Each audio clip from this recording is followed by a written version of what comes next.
everybody, my name is Alyssa Corneal and I will be presenting my synthesis project on prevention of corneal abrasions in perioperative patients.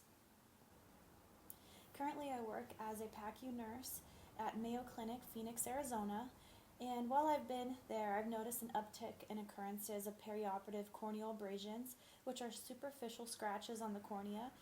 Generally, patients start to complain of symptoms like discomfort, burning, blurred vision, redness once they begin to emerge from anesthesia.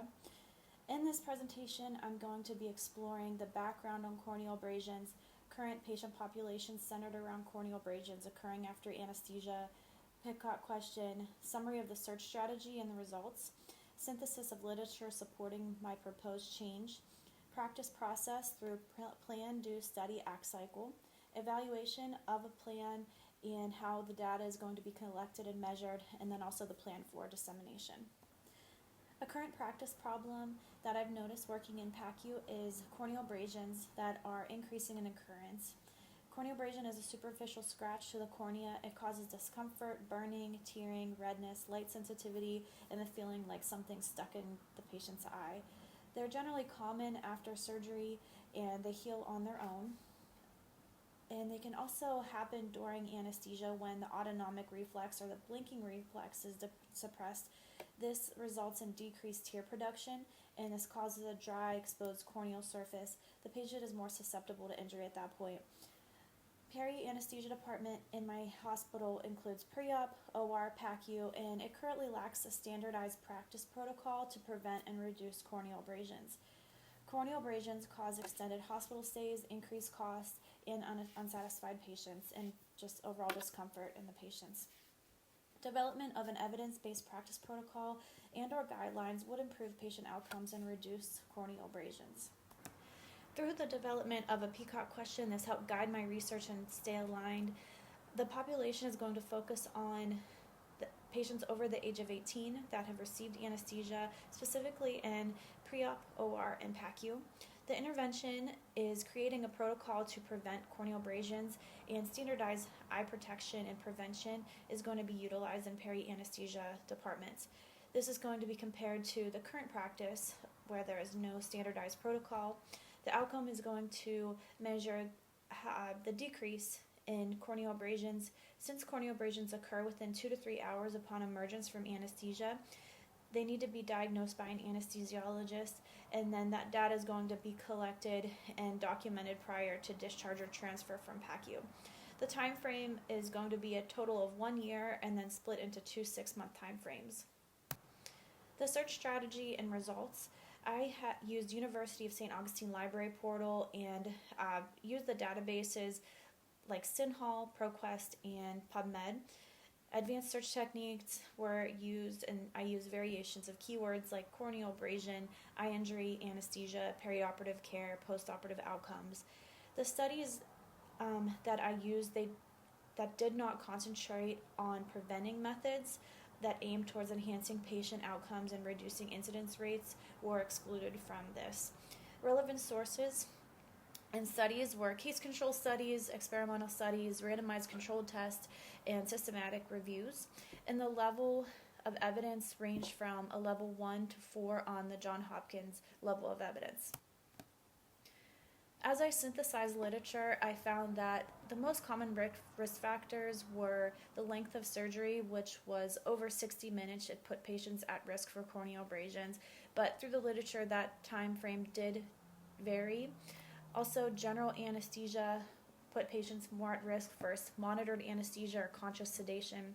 Also, advanced age or older population, and the positioning in surgery, which could have been prone and Trendelenburg, were the more common positioning. Pre-existing eye conditions such as laphygalomos, which is the inability to close the eyelid completely, was the most common for the eye conditions. And hypotension and blood loss during surgery. It reduces oxygen delivery to the optic nerve and causes ischemic eye injury. Through the literature, I found support for the proposed change, and that was certain protocols and specific algorithms for corneal abrasions, alongside of protective and preventative strategies, were playing an important role to decrease the occurrence of eye injuries while improving patient satisfaction, safety, staff awareness, and overall results. Step-by-step guidelines for each peri-anesthesia staff member, such as pre-op RNs, anesthesiologists, CRNAs, PACU nurses, should all be educated on the protocol and then follow the proposed steps of the protocol. Application of eye ointment and the use of 3M Tegaderm was found to be the gold standard in the OR, and the CRNAs or anesthesiologists would be applying this. Early detection and timely diagnosis is important for PACU nurses to detect in the recovery room, to report to the anesthesiologist as soon as possible for treatment. This will help prevent delayed discharges, patient discomfort, and then initiating treatment. Settings for the plan change would be the peri-anesthesia departments. There's going to be 3 phases of care: pre-anesthesia or pre-op. Nurses and anesthesia staff, such as the anesthesiologists and CRNAs, will be a part of this protocol. And then also intra-anesthesia, intra-op or OR, anesthesiologists, certified nurse anesthetists, they'll be performing the eye assessments, apply the tape after induction of anesthesia, and then monitor the patient continuously during surgery. Post-anesthesia or PACU, that's going to be nurses and anesthesiologists collaborating and working together. Nurses are going to be monitoring the patient continuously in recovery and then reporting to the anesthesiologists if patient is complaining of any discomfort or symptoms of corneal abrasion. General anesthesia, like I said, is one of the more common risk factors, and this is when it induces an unconscious state and is used for major surgeries. It often requires an endotracheal tube. Compared to monitored anesthesia or conscious sedation, during this type of anesthesia, the patient is semi-awake, and this is used for minor procedures. They're breathing on their own, but being continuously monitored. The change model and process implemented is a plan, do, study, act cycle. The PDSA cycle is a 4-step model specifically designed to implement change, promote continuous improvement. The plan step, I will be gathering data on the incident rates of corneal abrasions that occur after anesthesia and then prior to discharge or transfer from PACU. Also identifying any contributing risk factors associated with these incidences. Design an evidence-based practice protocol for eye prevention and the protection against corneal abrasions, and also communicate this initiative to staff members and all the departments associated with this. Provide education through online modules or face-to-face lectures. The do step is the implementation of the protocol within peri-anesthesia departments, and also ensuring thorough documentation of the protocol from nurses and anesthesia staff. The study section is collect data on incident rates following the implementation of the protocol, analyze the results and assess the effectiveness of the protocol, and then identify any areas for improvement. The act step, I'll be making any necessary adjustments to the protocol and continuously monitoring the protocol's effectiveness and implement any improvements as needed. This is a protocol that I put together for preventing eye injuries in patients receiving anesthesia, and it goes through each department of pre-op, intra-op, post-op, and each nursing and anesthesia's steps to follow throughout the protocol. By standardizing eye protection in peri-anesthesia departments at Mayo Clinic, this could significantly reduce eye injuries and complications related to anesthesia, ultimately enhancing patient outcomes. Another thing I thought about was we have a lot of new nurses in our department, and I think that they may not know kind of the symptoms that patients are complaining of, or so they don't know to even tell anesthesia about it, but it would be very helpful to educate all our new nurses about this as well. The data collection tool that is going to be used is a web-based incident reporting system, and it's going to go like this. So PACU nurses receive a patient and they possibly detect that the patient has a corneal abrasion. They're going to report that to the anesthesiologist. They're going to come to the bedside and assess the patient and determine if it is a corneal abrasion. Prior to the discharge or transfer of that patient to either the floor or home, they need to document that into the reporting system, so it's going to be tracked. And then each of those reports is going to be linked to the patient's record, and an email will go out to staff members assigned to that patient and any stakeholders that have been that are involved in the rollout of the protocol.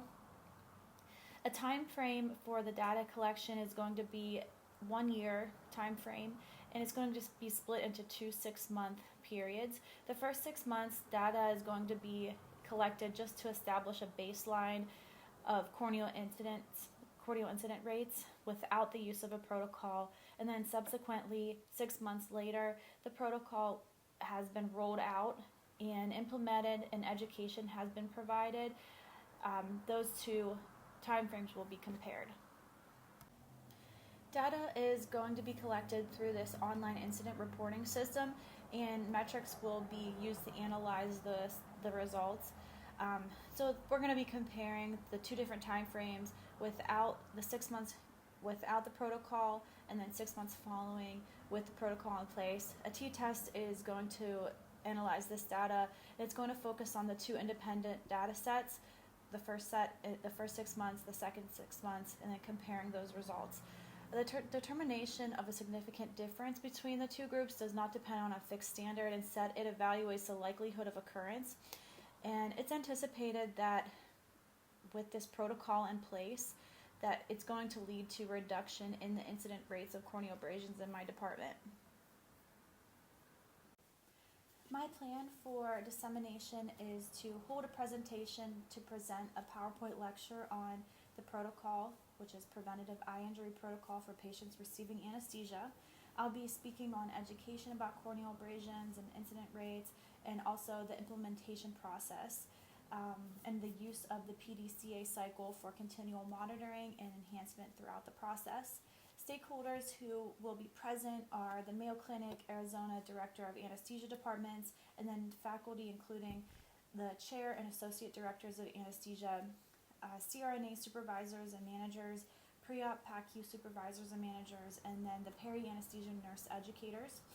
And then if I could submit this evaluation to an EBP change, I would send it to the Journal of Peri-Anesthesia Nursing, which an acronym is JOPAN.